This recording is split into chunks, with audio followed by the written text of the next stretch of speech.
સુરતના પાંડેસરા વિસ્તારમાં 16 વર્ષીય કિશોરની હત્યા કરાતા ચકચાર મચી ગઈ હતી. તો જૂના ઝઘડાના સમાધાન માટે ગયેલા કિશોર ઉપર તીક્ષ્ણ હથિયારથી હુમલો કરાતા ગંભીર રીતે ઇજાગ્રસ્ત કિશોરને સારવાર માટે હોસ્પિટલ ખસેડવામાં આવ્યો હતો, જ્યાં ટૂંકી સારવાર દરમિયાન તેનું મોત નિપજતા પોલીસ દોડતી થઈ ગઈ હતી. સુરતમાં ગુનેગારો બેફામ બની રહ્યા છે, ત્યારે પાંડેસરા હીરાનગર વિસ્તારમાં ખૂની ખેલ ખેલાતા સમગ્ર વિસ્તારમાં ભયનો માહોલ સર્જાયો હતો.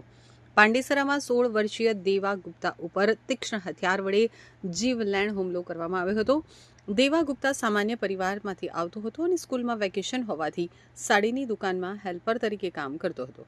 અગાઉ થયેલા ઝઘડાના સમાધાન માટે દેવા પોતાના મિત્રો સાથે ગયો હોવાનું સામે આવ્યું છે. તો સમાધાન દરમિયાન અચાનક તેના ઉપર હુમલો કરવામાં આવ્યો અને છાતીના ભાગે તીક્ષ્ણ હથિયારના ઘા મારવામાં આવ્યા હતા. હુમલા બાદ આરોપીઓ ઘટના સ્થળેથી ફરાર થઈ ગયા હતા, જ્યારે ગંભીર રીતે ઇજાગ્રસ્ત દેવાની પ્રથમ નવી સિવિલ હોસ્પિટલ અને ત્યારબાદ વધુ સારવાર માટે યુનિક હોસ્પિટલ ખસેડવામાં આવ્યો હતો. પરંતુ ટૂંકી સારવાર દરમિયાન તબીબોએ દેવા ગુપ્તાને મૃત જાહેર કર્યો હતો. ઘટનાને પગલે પરિવારજનોમાં ભારે શોકનો માહોલ જોવા મળ્યો હતો. તો બીજી તરફ બનાવની જાણ થતાં પોલીસ કાફલો ઘટના સ્થળે દોડી ગયો હતો અને પાંડેસરા પોલીસે હત્યાનો ગુનો નોંધી આરોપીઓને ઝડપી પાડવા માટે તપાસનો ધમધમાટ શરૂ કર્યો હતો.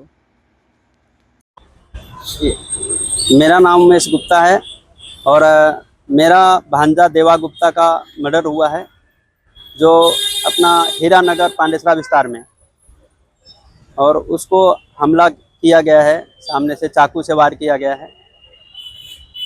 ये रात को 10:30 बजे की घटना, कल रात 10:30 बजे. और उसको जो है तो हम लोग वहाँ से सिविल हॉस्पिटल में ले गए.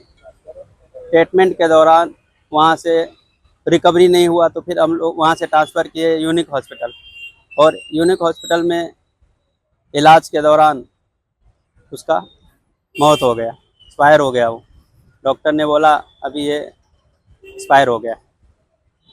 कौन थे मारने वाले, क्या वजह थी मारने?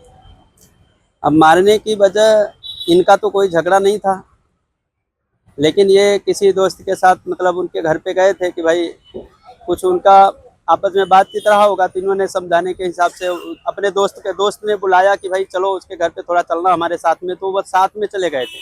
इसका देवा का कोई झगड़ा नहीं था उस लड़के से जिसने मारा है. क्या चाहते हो अभी आप? अभी हम इंसाफ चाहते हैं. ये बहुत दर्दनाक घटना है और सारा परिवार सदमे में है, तो हमें इंसाफ चाहिए. जो इस तरह का वारदात किया है उसके साथ जो है तो उसको सज़ा मिले, और ऐसा दोबारा किसी के साथ ना हो, ऐसा जो है तो उसको सज़ा दी जाए. मरने वाले का नाम क्या और क्या काम करता था? उसका नाम है देवा गुप्ता, और वो पढ़ाई भी करता था. अभी वैकेशन चल रही थी तो कहीं कपड़े की दुकान में जाता था, थोड़ा वहाँ पे कुछ सीखने उखने के हिसाब से काम